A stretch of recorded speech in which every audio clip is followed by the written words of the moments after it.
After playing for over 250 hours, here are over 64 early game-changing tips that'll help you on your adventure in Monster Hunter Wilds. Let's start off with these game-changing settings. AutoSheathe Disable is something you want to do immediately in your settings. This makes it so that you can have full control of your character in combat without them having to put away their weapon, because the last thing you want is for your character to put it away in the middle of a combo or you getting ready for an attack. So do this to have full control of your sheathing. The next thing you want to do is turn focus mode on toggle. This means you just have to press the button once to enter focus mode, as opposed to stressing out your finger and holding it down to be in focus mode. This is going to allow you to have a little more room with your hands and moving and doing button combinations while you're in focus mode, because focus mode is really important for when the monster's wounds turn red and performing a focus strike in order to take it down and get those parts. Now, these two completely change the way I look at the map. Turning your mini-map on fixed makes it so much better, because your mini-map is always rotating constantly all the time if your character is rotating. And for me, that ruins my orientation of where I'm going or what I'm exactly looking for, and to get a memorization of how the map works. So do that and your map will stop moving. But on top of that, there's also the option of detailed map rotation, because when you open up your detailed map, that is also going to rotate like crazy. You can also make this on fixed for your detailed map. That way all the maps are standing still for you and your character is the one moving with a static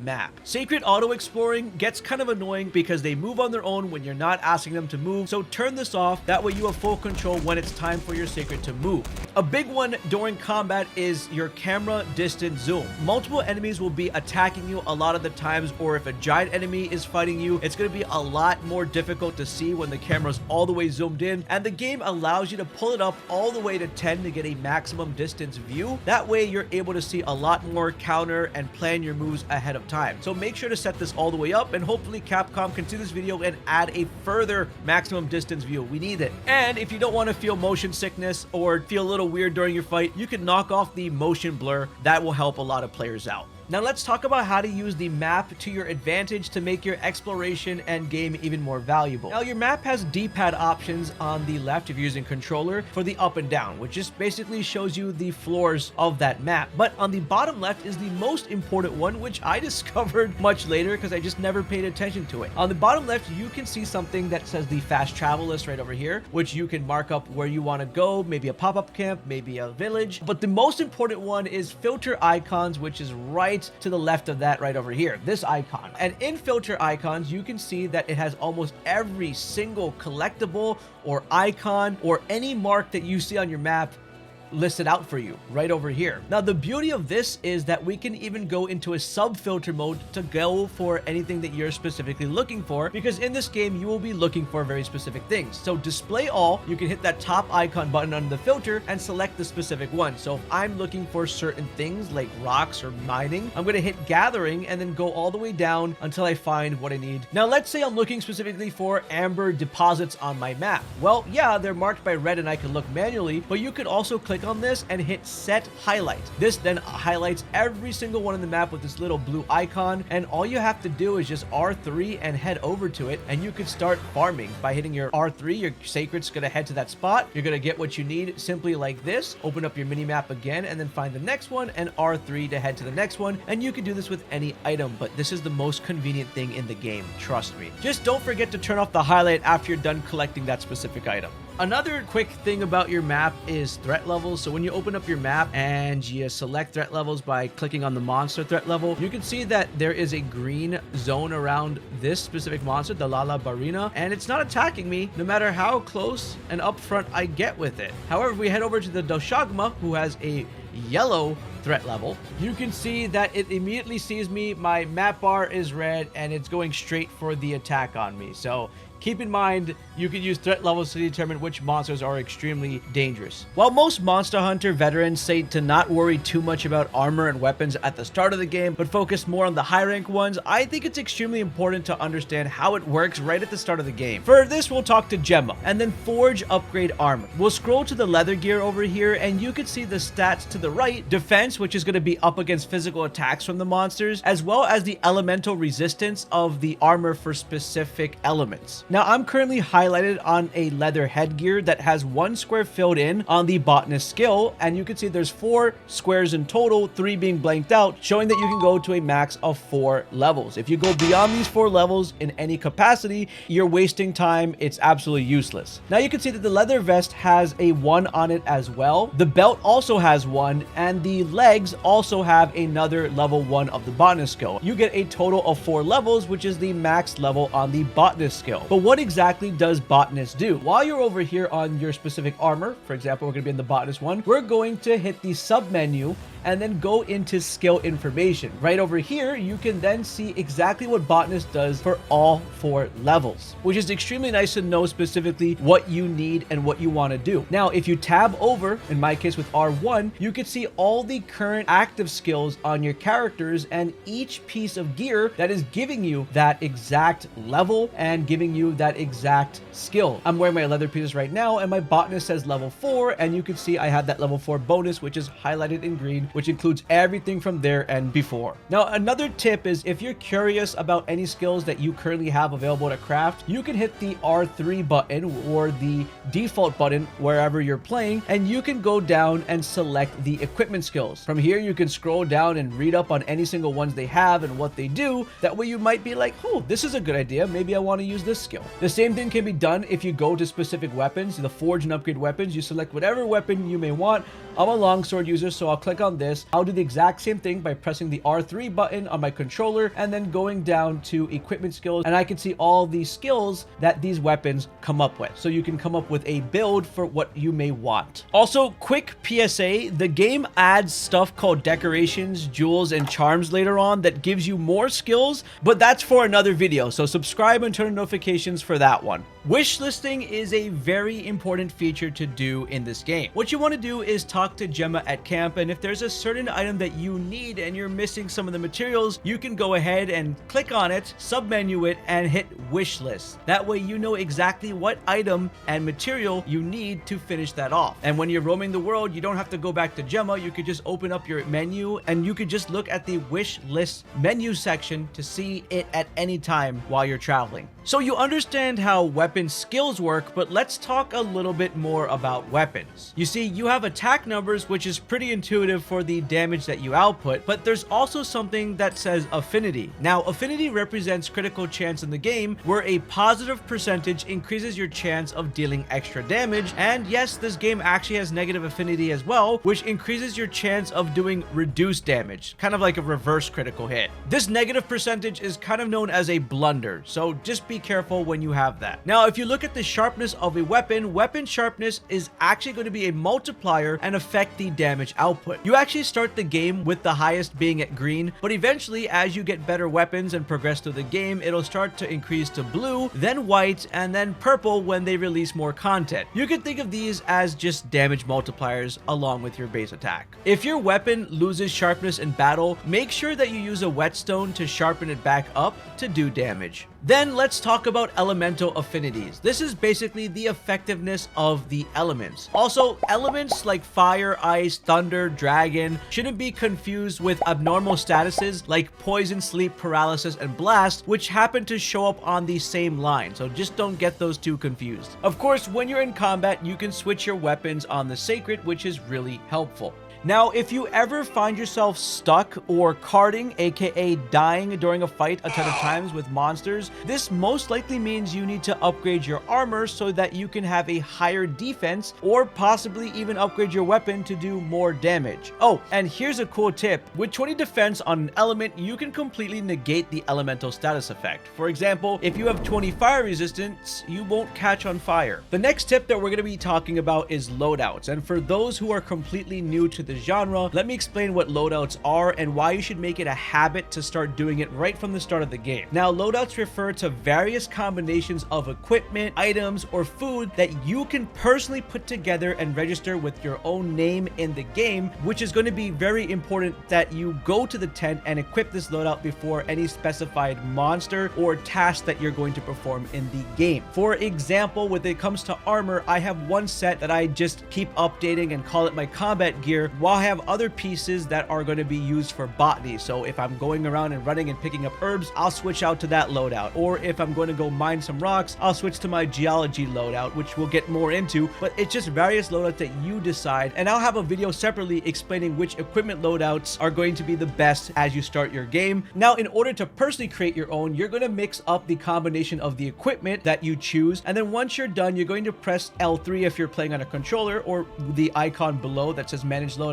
And then you're going to just register it in whatever area you want, which will then cause it to just say a loadout number, and then you can submenu it and rename it to whatever you need it to be. And that's just the equipment. You also have loadouts for items, and in order to see these specific ones, you're going to hit transfer items, hit item pouch, and you're going to create your own various combination of items depending on what you need. If you're going out gathering a bunch of new items or supplies, I suggest keeping it completely empty. That way you have room to gather up all the supplies. If you're going hunting, you want to stock up on potions, traps, antidotes, all the things you're going to be needing to take down a monster, and we'll specifically go into those things in another video. And once you're done, you can hit manage loadouts and then set up whatever you want. The cool thing about your game is when you want to select a specific loadout, all you have to do is click on it, and then it'll draw the items from your item box and throw them into your item pouch for that specific loadout. Palicos also get their own loadout, so if you go ahead and enter the change Palico equipment, you can select the Palico gear that you specifically want, see what it does on the equipment info, and then you can manage loadout and set that up. Maybe, for example, your Palico is going to be doing a sleep build, so it puts monsters to sleep. Maybe you want to register that and call it sleep build. You can do that as well. We'll talk about meals later in this video, but you can also hit custom meal, select your ration and ingredients, and then that will also create its own meal. When you submenu it, hit edit favorite meal and give it a name. Then you can go ahead and access the meal you want based on your customization from favorite meals. There's basically, this game puts every single thing in loadouts, including equipment appearances, which are layered armors, and Palico equipment appearances. You can also customize your radial menu, that if you're playing on controller, it's the L1 button, and these are really quick tabs that you can make in your game. So example, if I wanted to make a monster trap radial menu, I can add a trank bomb on top, and then I could add a shock trap on the bottom, so I can access this on the go. So it would show up like this in new loadout. You rename it to maybe trap, rearrange it so it can go maybe where you communicate with other players, and once you place it in the radial menu shortcut, you can then submenu it and set an emblem for it. So if it's a trap radial menu icon, I'm going to select this cloud and make it pink so it exactly matches the trank bomb color. That way, when I get out of here and press L1 on my controller, you can see that trap is right there at the top. So if I select trap, just like that, now in my radial menu, I'll get the two options of I could hit a trank bomb just like this, or when a monster is out and about in the open, I can drop that shock trap when I'm encountering a monster. You need to learn to grill before you go out on a hunt in this game. This is one of the most important habits you need to establish, and let me show you exactly how it's done. What you want to do at base camp is grab your rations from Tom, the Palico that's with all the food, or you can get it from the other Palicos like these ones at different camps. Now, in order to cook a meal, you can either do it inside of a tent, a pop-up tent, or using your portable barbecue grill. And to understand it exactly, one ration that you get can be picked to be a meat, fish, or veggie. Each one of those rations can increase your health to plus 50 and your stamina to plus 150 for 30 minutes. Now, specifically, the ration you choose is going to make a difference. Meats are going to increase your attack by 2, so you're going to output more damage, while fish are going to increase your defense by 4, so you can take hits and not get knocked out. And veggies are going to increase your defense by 2 and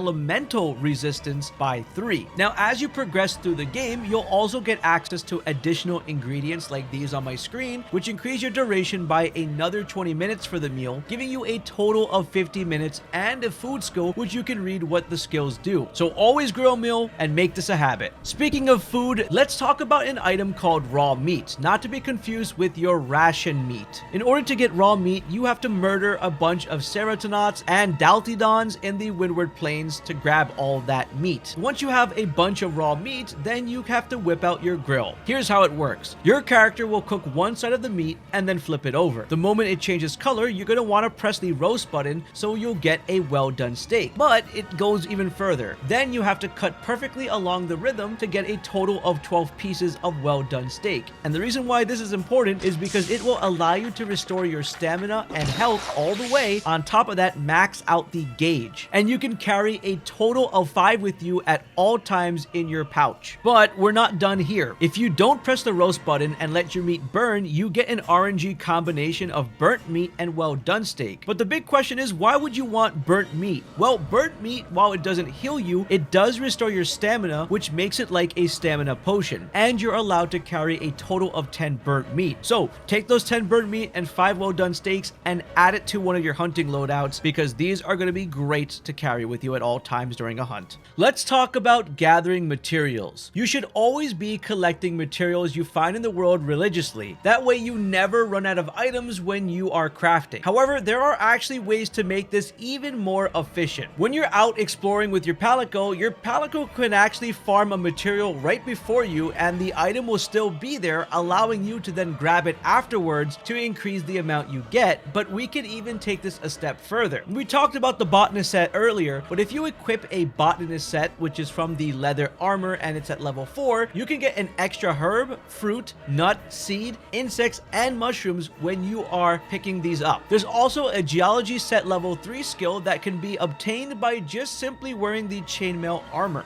and it's only 3 pieces. With this, you can get an extra item from bones, special items, and mining outcrops. Now, we're going to take this even a step further, because there's something in this game known as item manipulation, but it's not as crazy as it sounds. When you normally pick up an item in the game, you get a cooldown on your map stating the time it takes for the item to respawn so you can pick it up again. But here's a trick which you should totally subscribe to after knowing this. If you talk to Alma, you can then choose an optional quest that takes place in the exact same area. In this example, I picked the one where I'm just killing the bugs in the Woodward Plains. This puts me right back at base camp. Then I can walk exactly back to the same spot, pick up the same sleep herbs again, talk to Alma, end the quest, and then run back in the main world instance and do it again. Basically, the concept is every time the map reloads to a different instance, the items automatically refresh. So take advantage of this to farm your specific items that you need that don't show up in huge amounts. Did you know that when you're gathering materials from bones, rocks, or even carving monsters, you don't have to keep pressing the button to carve or gather over and over again? You can simply just hold down the gather button, or if you're on a controller, just O, and you'll just collect everything. So there you go, saved you some time there. Let's talk about auto crafting. From a camp or pop-up camp, you can select which items you want to auto craft by selecting the crafting list. You can check out the default ones that turn herbs into potions and turns potions into mega potions when you grab a piece of honey, and play around with specific items you want to craft during your gathering. That way you don't have to do it later and it just automatically does it. That's why it's auto crafting. And while we are on the crafting menu, you should always constantly be combining raw materials into usable items so you can easily equip them when you select the specific item loadout for your character. Another big pro tip during the crafting screen is you don't have to keep spamming the craft button over and over again. You just have to press square and then select the amount of items to do it in one go. Saved you a lot of time again with the button pressing. In Monster Hunter Wilds, there's going to be areas with different temperatures, like really hot places like the Oil Well Basin and really cold places like the Ice Shard Cliffs. But you're going to need the correct drinks to negate these specific weather conditions, otherwise your health will continue to get chipped off during your time there and your stamina cut. But each environment offers exactly what you need to deal with this. In the Oil Well Basin, you'll find yourself chill shrooms that can auto craft into a cold drink, and also bugs that are hanging around that can provide the same effect. You just don't want to get overconfident that you're using this and step on top of lava, because that will still do damage to you. In the Ice Shard Cliffs, you'll find hot peppers that auto craft into a hot drink to keep you nice and warm. Always keep temperature in mind during your adventure in this game. Let's talk a little bit more about your Palico, even though we discussed doing loadouts for their gear and their appearance. Something you should do is always keep your Palico geared up along with how you would gear up yourself. Your Palico plays very crucial roles in your battles, from healing you to laying traps and also doing damage to the enemy. So keeping their equipment updated method is very important. Palicos also say things a lot, and you should be listening to your Palico. They will make funny comments saying like you have enough ingredients to cook a meal, which is a notification to you that you have currently no active food while you're doing this active hunt or quest. Also, they yell what they're doing in the middle of combat. Not only does your Palico say what's happening in combat, but Alma also mentions things during your time out in the battlefield, so pay attention to all audio cues. One of the biggest things that every player has to deal with is bathroom breaks, or if you know you have to get up from your computer or console to go do something important, make sure that you're playing in a single player world, because you can just pause your game in the middle of the hunt and take care of the emergency. If you're in an online lobby, you can't pause. A fun trick to make pausing easy is going to your item menu, then going down to customize Radial menu. Then from there, you're going to want to select any loadout, click on it, and scroll all the way to the right until the question mark, where you'll add the pause game. And when you are encountering any of these monsters in the game, so for example, let me say I start a fight, I gotta go cook my food and I don't want to deal with this, there's a lot of doshagumas on me, I'm then going to just back away from these guys and just simply hit the button pause game, and I'm out. Let's talk about field guides. After you defeat every monster, you want to open up your menu and then go to the monster field guide. Then press on the large monster field guide to see all the individual monsters you may have fought. You can see their weak points, what elements they're weak to, the status effects, effective items, and most importantly, the items they drop that are vital for you for crafting gear. The higher the stars, the more frequency for those specific items to drop. However, don't ignore smaller monsters. If you see one for the first time anywhere you go, kill it. They also drop important items and materials, and I know it sucks killing them because they're sometimes very innocent, but you might need that material for armor or weapon crafting as well. And you can also double check by looking in the small monster field guide to see if you need to revisit them. Next up on the list is the Endemic life field guide, which gets filled up by you capturing creatures with your net. Anytime you see something alive and moving around and it's pretty small, catch it. Some of them may actually give you rare items, but they all give you research points, which accumulates to your guild points. You're also given a fishing rod in the game to help you fill up your aquatic life field guide. However, be careful, anytime you're doing a side mission in the game that involves you catching fish, you have to use the fishing rod and not the net. But keep in mind, anytime you do see fish in general, you should be catching as many as you can, because sometimes fish give some really good bonuses and useful items that you should stock up on. When you see broken parts for monsters, they are auto looting and going into your inventory, so you don't have to worry about where they are. These are completely separate from the target rewards and bonus rewards that you get at the end of the fight. Let's talk about mounting in the game. To mount a monster, you need to deal damage while airborne. This can be from hopping from ledges, from your Seikret, or while in air with a jump attack. To get more technical, mounting has a hidden threshold that gets filled every time you do an attack while airborne, kind of like it's an aerial damage thing. Once the threshold is crossed, it starts the mounting animation. It then resets to a higher value. Once you mount, depending on how big the monster is, you can move around and do knife attacks in various spots to create wounds. I usually do these on the body and then move around to the tail, and then do my final one at the head, where I start to use R1, which is my weapon attacks, to do a really cool anime style finisher that just really makes you feel badass. Just make sure that when you're mounting the monster that you're watching your stamina, because when the stamina runs out, you're going to be knocked off this monster. After you perform your main attack, the strategy is to run back to the monster and finish off focus striking the other red wounds you created during the mount to get even more monster parts. In Monster Hunter, when you have the same species of monster, they will always gang up on you. A good example of that is the Doshaguma. So whenever you see that, you're going to want to shoot Dung Pods at them to split them up. As you can see, I did that, they split up. And you can find Dung on the map by using that map trick I told you about earlier. Flash pods are great for blinding enemies, so you can deal damage after completely blinding them. But what they're really effective against is those flying monsters, because they come crashing down to the floor, and these can simply be found from flash bugs, which drop flash bug phosphor, and that's all you need to craft the flash pods. Screamer pods are extremely useful against enemies like Balahara, as you saw at the intro of this game. You could farm these by just slinger hooking bonuses in the Windward Plains. They drop it, and you can keep collecting them, and extra ones that you find will all go inside of your inventory. Another great way to do sneak attacks is using the Ghillie mantle that you're given. This makes you completely undetectable to a monster, so if you approach a very aggressive monster before combat with it while your weapon is put away, you'll have the option to also sneak attack. And correct me if I'm wrong, but I'm pretty sure you can throw on this Ghillie in the middle of battle and the monster might not see you. When you're out hunting in the wilds, in Monster Hunter Wilds, see what I did there? You want to use the environment to your advantage completely. And for this example, we'll be using our test dummy, the Quay Mantis, for this one.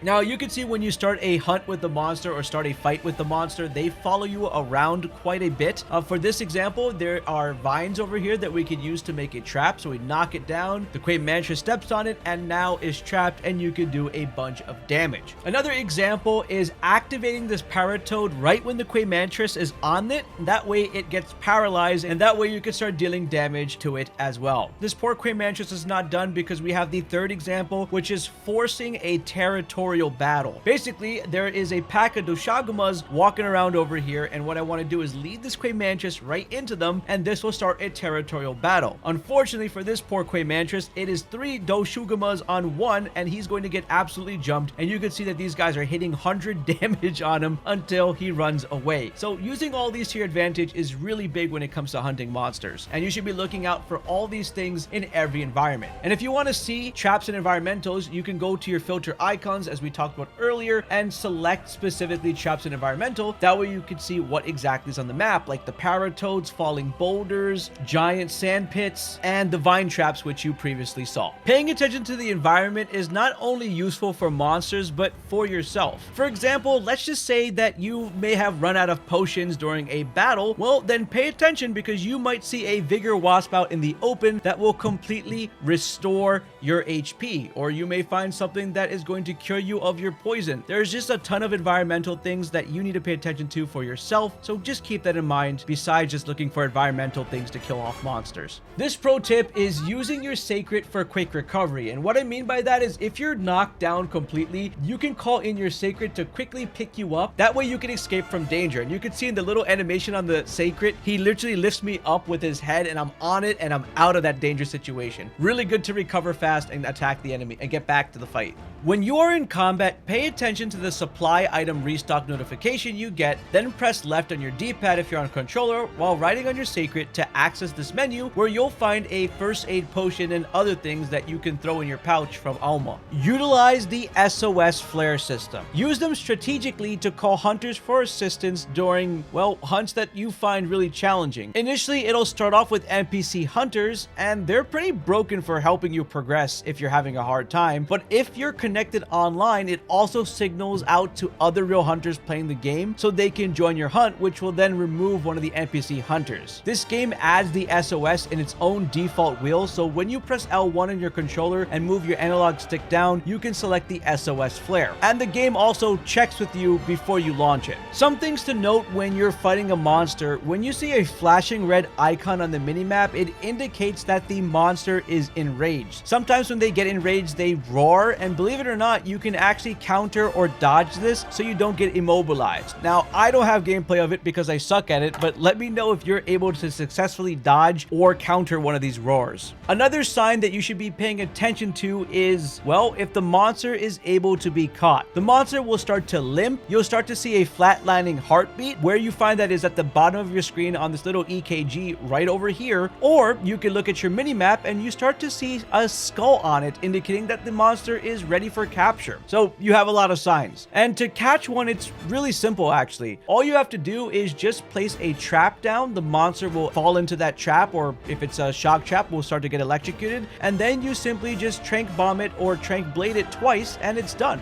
Now, while capturing is great to shorten the hunt time and avoid another extra phase of combat, it's not that great because you're kind of missing out on wounding the monster more and getting more parts by extending the fight. So using capture might might be more important if you're doing a time-sensitive hunt. Now, if you want to create traps, the early trap that you can make is actually shock traps. See, all you have to do is go to the provision stockpile person at the base camp and buy trap tools from them. You then need to catch thunderbugs, which will give you the item thunderbug capacitor, and combine those two together to make a shock trap. Pretty simple, but here's a even crazier trick. You can actually use the weather to farm something known as great thunderbugs that actually give you shock traps without you having to craft them. You see, in order to do this is once you beat Radial in the main story, you then get an optional quest where you can battle Radial at any time, but you don't use it to battle Radial, you use it to cause a thunderstorm, which causes these great thunderbugs to show up. And when you use your net to catch it, you get yourself a completely free shock trap. You can then quit the quest, do it again and again to farm up on maximum shock traps without spending any money. Now, I mentioned optional quests right before this, but it's really actually good if you want to target a specific monster under specific conditions in a specific season at the specific given time, because these are locked to a specific point. So if you want parts, target them using optional quests. And one of the big things that you should never ignore are pop-up camps, because they are going to act as fast travel points in the game. You could completely design them, but the cool thing about them is that the game tells you on the mini-maps if the location that you decide to set one up is safe or not, because monsters really love to destroy them. However, you don't really have to worry even if monsters ruin them, because they get put back up over time, or if you need it right away for some reason, you can just use guild points to restore them. In this game, you can also use your binoculars to take a look at monsters before you encounter them. And there's a really cool feature. If you zoom in on the monster, you have the chance of getting a small gold crown, a silver crown, or a big gold crown, indicating the size of the monster, with the small one being the smallest, the gold one being the biggest one you ever seen, and silver being the almost biggest one. So you can get crowns on your monster field guide and flex on everyone that you're a better hunter. If you thought these were really important tips, you're not going to want to miss out the one where we talk about the essential items that are going to be in your loadout. Trust me, these will make your game so smooth. Click on this video right here to see it.